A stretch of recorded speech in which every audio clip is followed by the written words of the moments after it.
She laughed. Yeah, right there in court. Called me her ex like I was just some stain on her story, a phase, a mistake. And then she turned smiling, like she'd already won. But the judge, he looked at me, and in that moment, he didn't see a bitter ex. He saw truth. He saw years of love erased, and receipts no one expected me to keep. They came in with money, lawyers, and arrogance. I came in with memory, silence, and proof. They thought this was a breakup, but for me, this was the reckoning. They say you don't really know someone until you've seen how they leave you. For me, that moment came on a rainy Thursday morning in Savannah, Georgia.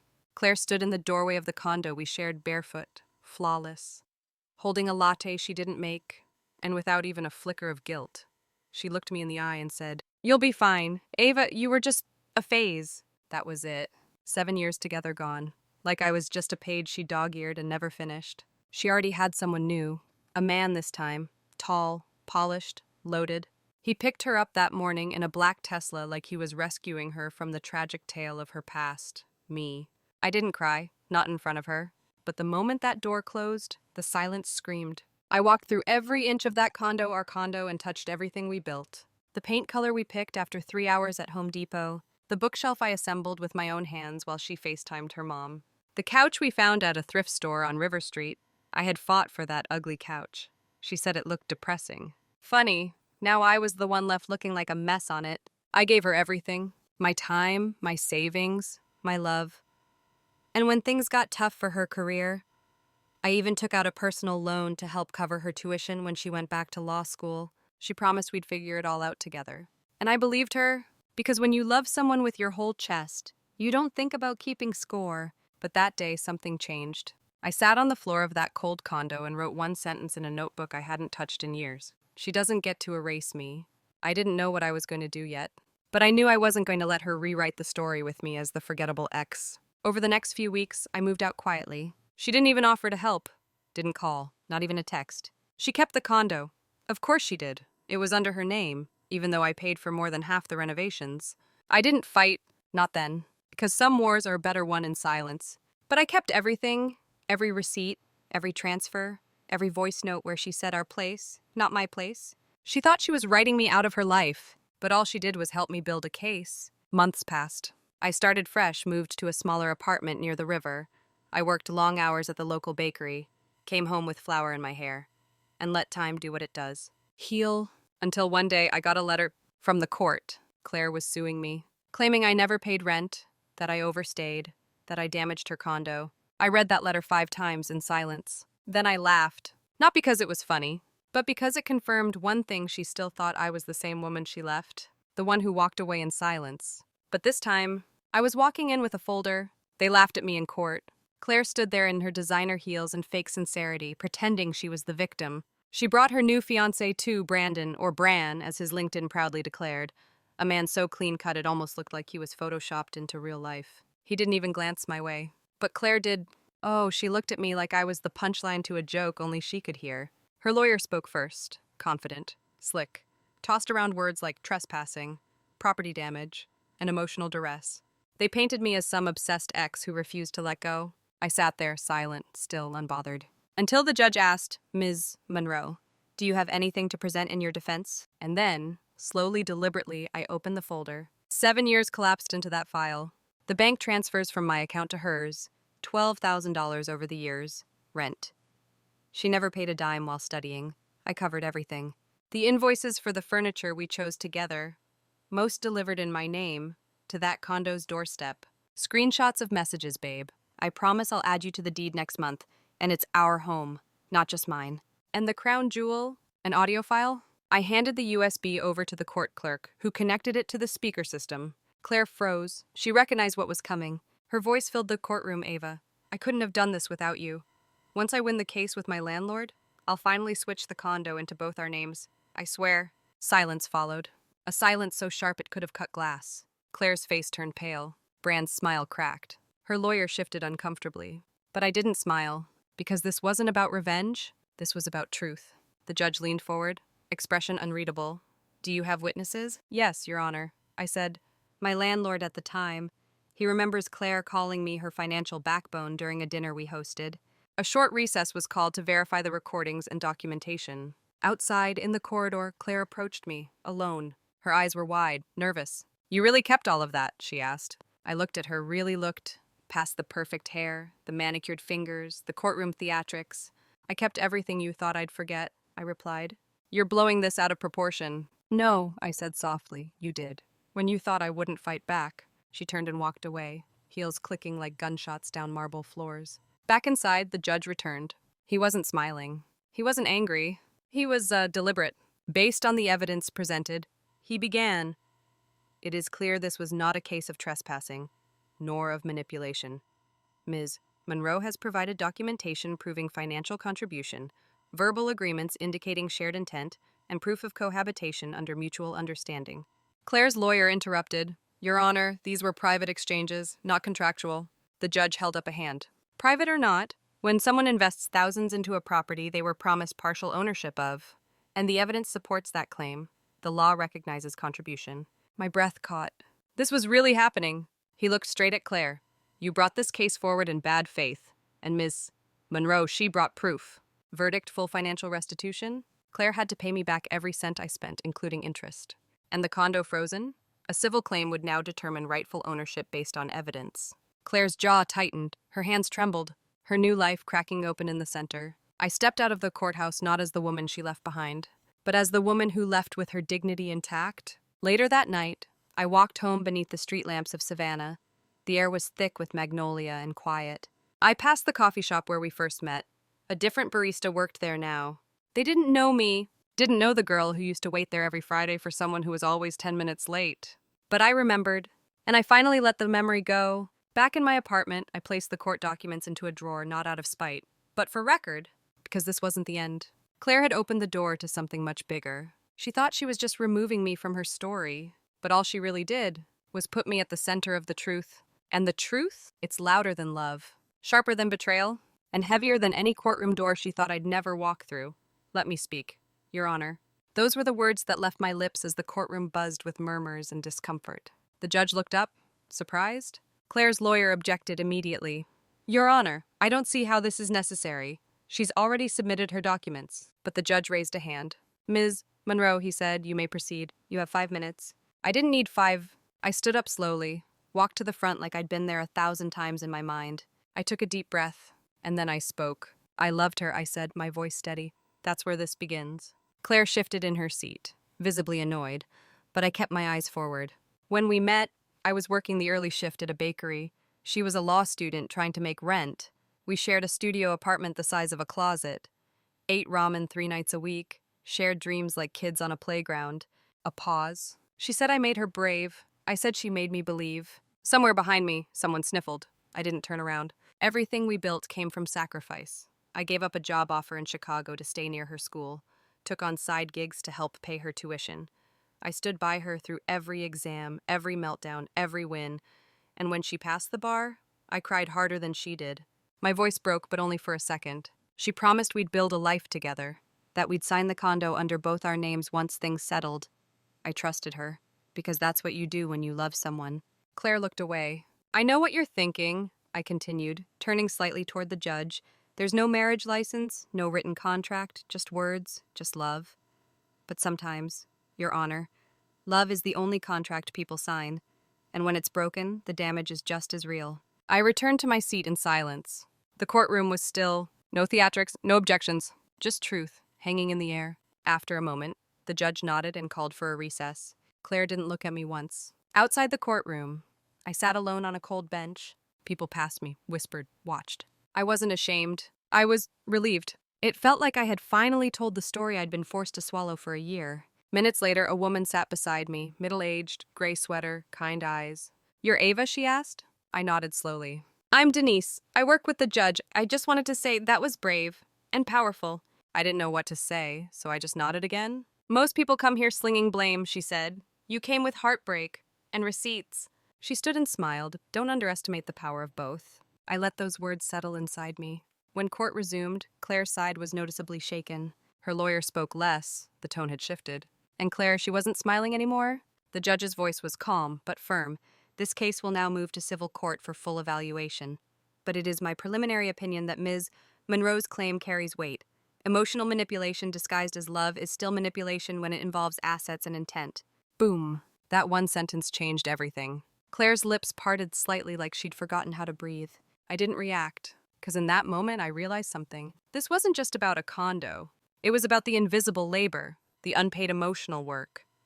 The years women like me spend building lives we're never allowed to legally claim. I walked out of that courtroom taller, not because I won, but because I was no longer ashamed of fighting for what was mine. That night, I pulled out an old box from under my bed. Inside were all the things I once couldn't bear to look at. The anniversary card she wrote me after year 3, to my partner and everything. The framed photo of our first road trip to Asheville. A note she left on the fridge during finals, don't forget, we're forever. I sat with them, not to mourn, but to remember how far I'd come. Then I did something I never thought I'd do. I took a lighter, and I burned them. One by one, not out of hate, out of release, because Claire may have left me. But I was finally leaving her, not in pieces, but whole. The next morning, I called my lawyer. I'm ready to file the civil claim, I said. And I meant it. I wasn't just defending myself anymore. I was taking back the narrative. Claire could call me just the ex all she wanted. But now, I was the plaintiff, and soon, the legal owner of everything she once thought I'd never fight for. The verdict didn't come with a gavel slam. It came with a silence so absolute, even Claire held her breath. The courtroom wasn't full that day. Most people had moved on, the spectacle had passed. But for me, this was the moment everything paused. The judge adjusted his glasses, his voice calm, but weighted with finality. In light of the financial documentation, the audio evidence, and the verbal testimony presented by Ms. Monroe, he began, this court finds sufficient basis to move forward with granting her legal claim to shared ownership. Claire's face cracked, but barely. She was trained for this. Stoic, controlled. But I knew her tells, the twitch at the corner of her mouth rage, the foot tapping under the table, panic. Furthermore, the judge continued, due to the attempt to mislead the court and the frivolous nature of the initial lawsuit, Ms. Davenport is hereby ordered to repay all legal fees incurred by Ms. Monroe, along with full reimbursement of financial contributions made toward the property in question. I closed my eyes. I didn't smile. Not because I wasn't happy, but because I had spent so long bracing for impact. I forgot what relief even looked like. Claire's lawyer tried to object. Too late.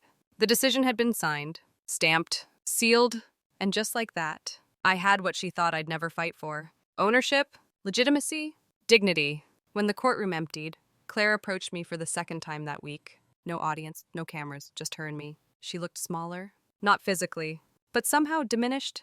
Why'd you do it? She asked, voice barely above a whisper. I didn't respond right away. I looked at her, really looked. The woman I once gave everything to? The woman who left without flinching? The woman who tried to sue me into silence? You could have walked away, she said. You usually do. And there it was. The one thing she never understood. I didn't fight you, Claire. I said, I fought for me. She scoffed. Enjoy the condo. I hope it keeps you warm at night. I leaned in, just enough for only her to hear. I already sold it. Her eyes widened. Every cent went to a foundation that helps LGBTQ women recovering from relationship-based evictions. Claire blinked. Speechless? That was a first. I didn't want the condo. I said, I wanted the truth acknowledged, and now it is. She turned and walked away. This time, I didn't watch her go, because this time, I wasn't left behind. I walked out of the courthouse into sunlight so sharp it made me squint. The world felt clean, crisp, lighter. That night, I stood in my kitchen, the same tiny apartment, the same chipped mugs, the same kettle that screeches at the exact wrong pitch, and I felt wealthier than I ever had, because I had something Claire couldn't buy, twist, or trademark. Paul. For the first time in over a year, I slept with both eyes closed. The next morning, I got a message, not from Claire, from Denise, the woman from court, the judge's aide. Ava, it read, the judge doesn't usually say much outside the courtroom. But after you left, he said your testimony reminded him why truth matters more than polish. He said that woman didn't just win, she reclaimed herself. I read it 3 times, cried once, and then I did something new. I started writing, not a letter, not a defense, a book. I titled it Just the X. It started as a collection of journal entries, then memories, then lessons. I didn't use Claire's real name, because this wasn't about dragging her down. It was about pulling myself up. Chapter by chapter, I stitched myself back together with words. And when I finished the final page months later, I held the printed proof copy in my hands and whispered, you made it. I submitted it to an independent press. They said yes. The day the first copies went live, I got emails from women across the country, women who'd been erased, silenced, Gaslit, left out of leases, bank accounts, stories. They didn't want revenge. They wanted recognition. And somehow, my little book had given them that. Claire may have left with a new man, a new job, a new last name, but I had something better. My voice, and I was never giving it up again. A few months later, I passed the same coffee shop where she first said I love you. It looked smaller. Grayer? But that might have just been me seeing it through clearer eyes. I didn't go inside. Didn't need to. Because closure doesn't come from watching the past one last time. It comes from knowing you survived it, she called me her past. But now I own her present. It's strange how people only remember the version of you that serves their narrative. For Claire, I was the phase, the emotional crutch she outgrew. But in the eyes of the law, I was something else entirely. I was entitled, recognized, real. The civil case concluded in less than 3 months. My lawyer, a woman named Sandra with silver hair and a voice like a loaded revolver, handled every word like a blade. Precision, grace, no theatrics. Claire tried to stall. Her new life was crumbling. Brandon had pulled out of the engagement, said he couldn't be with someone who had legal chaos in her wake. She tried to paint me as vindictive. I didn't even need to respond. The court already had my documents, my voice, my dignity. In the end, they ruled in my favor. Claire was forced to relinquish full ownership of the condo. The deed was rewritten. In my name, I didn't move back in. I never even stepped inside again. I had it cleaned, staged, and sold within 2 weeks. The money, it didn't fix everything, but it gave me freedom. And in freedom, I found clarity. I booked a solo trip to Oregon. Small cabin in the mountains. No signal. Just me, the trees, and a fireplace that took way too long to learn how to use. And on the third night, watching embers collapse in slow motion, I realized something. Revenge never healed me. Recognition did. For too long, I thought I needed Claire to say I mattered. But the truth was, I only needed to say it to myself. I mattered. I always had. The day my book hit its first print milestone, I got an invitation. A university in North Carolina wanted me to speak. Their Women's Law Society read my story, but they wanted me to talk about invisible contribution in queer partnerships. I hesitated. I wasn't a speaker. I was a survivor. But something in me whispered, go. So I did. I stood in front of a room full of law students, future judges, advocates, and I told them what no textbook would ever teach, that emotional labor is real, that trust isn't weakness, that contracts may be written in ink, but some of the most dangerous ones are written in expectation. They clapped, not because I was eloquent, but because I was honest. Afterward, a young woman approached me, nervous, eyes full of something between fear and hope. Thank you, she said. I didn't know people like you existed. I smiled. They do, I said. We're just not always loud about it. Months passed. My story spread. Not viral, but steady. Organic. The kind of ripple you don't see until the whole lake shifts. One night, I got an email. No subject line, no greeting, just one sentence. I read your book, and below that, I'm sorry. It was from Claire. I stared at the screen for a long time. Not angry, not sad. Just still. I didn't respond. Because some closure arrives in silence. Not to punish, but to protect. Instead, I closed the laptop, walked outside, and looked up. The stars in Savannah are soft, blurred, like they're trying not to intrude. And in that moment, I made a promise to never shrink again. Not for comfort, not for peace, and definitely not for love. A year to the day from the trial, I held a small celebration in my apartment. Just a few friends, laughter, wine, stories, and in the center of the room, a framed copy of the court ruling, not as a trophy, but as a reminder that I was never just the ex. I was the one who stayed when things got hard, the one who believed, the one who built, and when it all burned down, I was the one who rose. I still get scared sometimes. Of trusting again, of opening, but then I remembered the girl who sat on that thrift store couch, notebook in hand, whispering she doesn't get to erase me. And I know she never did, because I rewrote the story, in my name, in my voice, and this time, no one gets to cross it out. It's funny how people think the story ends when the court closes, that once you win, once the papers are signed and the emails stop, you just move on. But healing isn't a verdict. It's a decision, one you make every morning when you wake up without the weight of someone else's version of who you were. After the book, the talks, and the soft claps in rooms full of strangers, I still had to face myself in the mirror.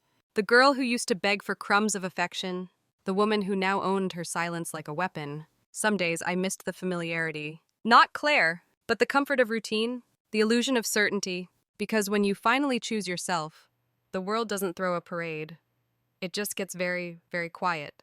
And in that quiet, you hear everything. I started going to therapy, not because I was broken, but because I was done pretending I hadn't been. I unpacked more than Claire. I unpacked Ava, All the versions I hid so someone else could shine. The people pleaser, the overgiver, the peacekeeper. Turns out she was exhausted. But under her, there was someone I hadn't met yet. Someone who didn't say yes to feel loved. Someone who didn't fear being alone. Someone who didn't flinch at her own reflection. One day, while organizing a box of old notebooks, I found a photo. Claire and me, year 2. We were smiling, holding matching mugs, leaning into each other like we had gravity between us. For a moment, I almost put it back. But instead, I turned it over. On the back, she had written, "To forever, even if it's just ours." I didn't cry. I didn't smile. I just whispered, "It never was, Claire." And then I let it go. Literally, dropped it into the river downtown. Watched the water take it somewhere I'd never follow. It felt right. Closure doesn't always come in the courtroom. Sometimes it comes on a Tuesday at 3:17 p.m. while you're wearing old pajamas and throwing away a ghost. I'm dating again. Nothing serious. But this time, I'm not performing. I'm not rushing to impress or bending to be liked. I laugh when I want. I say no when I need. I walk away when I must. Because now I know being chosen means nothing if I have to disappear to earn it. I've started a second book. This one's not about Claire. It's about women like me, the quiet fighters, the soft-spoken warriors, the ones who build entire homes out of hope and are left standing in the rubble with nothing but their names. I want to give them space, a voice, a mirror, because if someone had written that book 5 years ago, maybe I wouldn't have stayed so long. Maybe I would have left sooner. Or maybe I needed every bruise to write this ending. And what an ending it is. Not wrapped in revenge, not dipped in spite, but bathed in self-respect, because in the end, the real victory wasn't getting the condo. It was getting myself back, whole, loud, and utterly unapologetically Ava.